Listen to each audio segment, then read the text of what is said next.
Purdue Pharma, the maker of OxyContin, may soon be no more.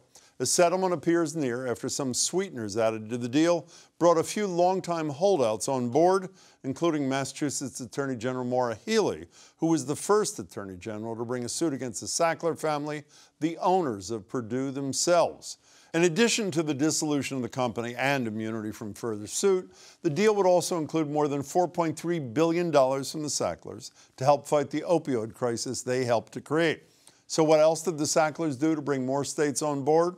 They also agreed to release more than 20 million additional documents related to Purdue's opioid sales, marketing, and distribution. While there's some additional money, when all is said and done, the family should still be pretty comfortable, with more than $5 billion left over, much of it thanks to those OxyContin sales.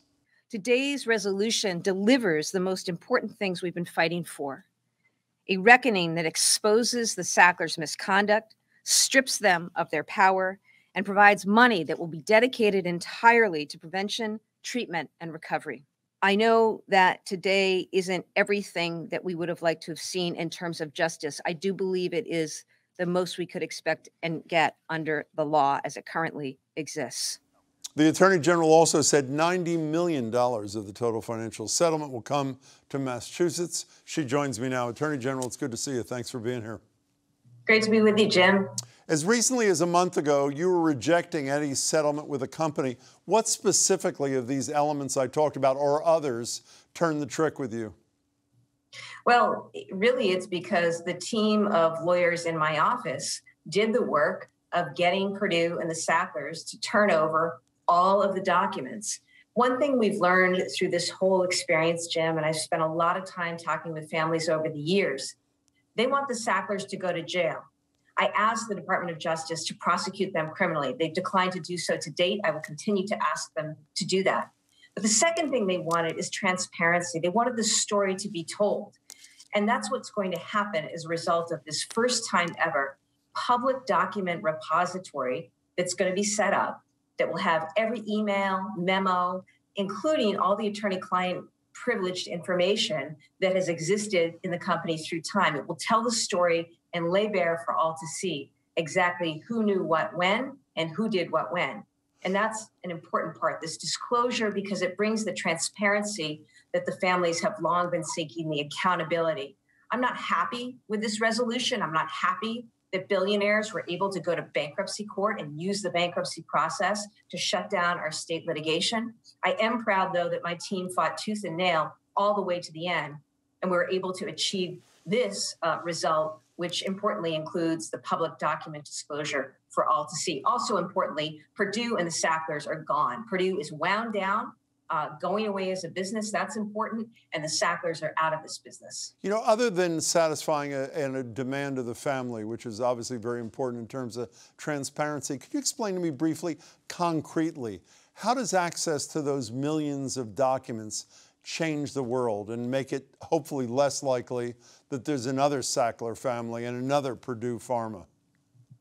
Well, I think it does a couple of things. Right now, we're pushing for changes in Congress to prevent this from ever happening again. We're talking to the Department of Justice so that they adopt a new approach to this kind of crime. And I think that what the documents will do is they will actually show exactly what the Sacklers and Purdue did, how they went to Congress to lobby to change the rules, how they retained every single top flight law firm out there practically to do their bidding, how they schemed to pump sales of Oxy, how they continue to try to work the FDA. I think, Jim, this will inform the work of public health experts and public policy experts and lawmakers as we go forward so that we can prevent this from ever happening again. It's also important, Jim, because it follows a similar requirement that I made as a result of that settlement against McKinsey a few months ago. McKinsey was the company that Purdue hired to help them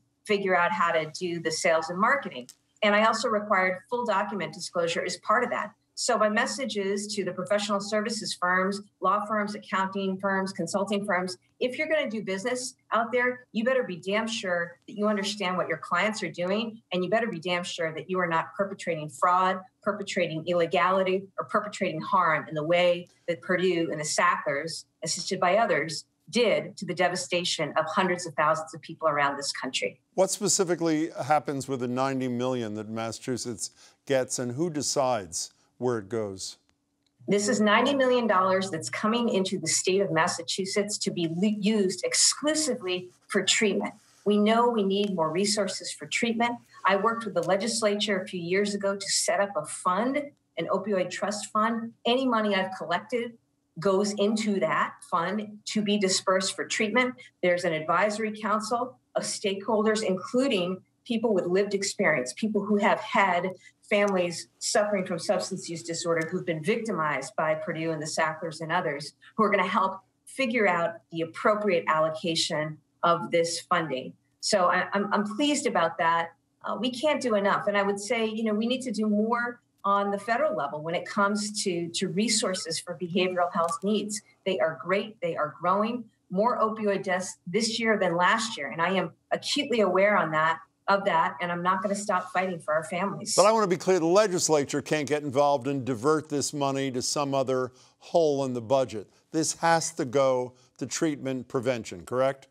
That's correct. And okay. Credit to the legislature for passing the law that my office helped implement, which was really to specifically make sure that this was going just for treatment for our communities and our families. Right. Every legislator in the state understands, in my view, Jim, just how desperate the need is. And it's been, I think, a great example of government working together to make sure that we're doing what we can to get resources where they need to go. Maura Healey, you know that not every attorney general is bought into this deal. One of them is a colleague of yours, a little bit to the south from Connecticut, William Tong. I want to read one line of what he had to say the other day about this settlement. This deal alarmingly allows the Sacklers to still walk away with their personal wealth intact, and now allows funds already intended for charity to be included in this deal. I have to say, and I'm guessing you have the same feeling. You'll tell me, as a citizen, the fact that as of the moment there are no criminal prosecutions, we'll get to that in a second again, the fact that they still get to live in luxury, as we learned in that spectacular book, which you were mentioning quite frequently, Empire of Pain, with billions and billions of dollars, just doesn't feel right. What's your reaction to what Tong had to say? Well, look, I understand where Connecticut is coming from. There are a handful of states that have not signed on. Those states, of course, get the benefit of the settlement that we reached. They're still going to get the benefit of that, whether they decide to sign on or not. But certainly the rhetorical points, I understand. I fully agree. It's why I went to Congress to say, Congress, please pass the Sackler Act, which would prohibit the Sacklers from using bankruptcy to evade full accountability. Congress has yet to act. It's why I went to Justice to say, please prosecute this family, prosecute these bad actors. We'll see if they take that step. But I know full well that this isn't enough. But it is what I was able to do under existing law. And again, I'm proud of our team for not capitulating a year ago when a lot of states wanted to settle, and working to get a resolution that was going to require things like the document disclosure, also another $1.5 billion that will go towards treatment and recovery around this country. So is it perfect? No.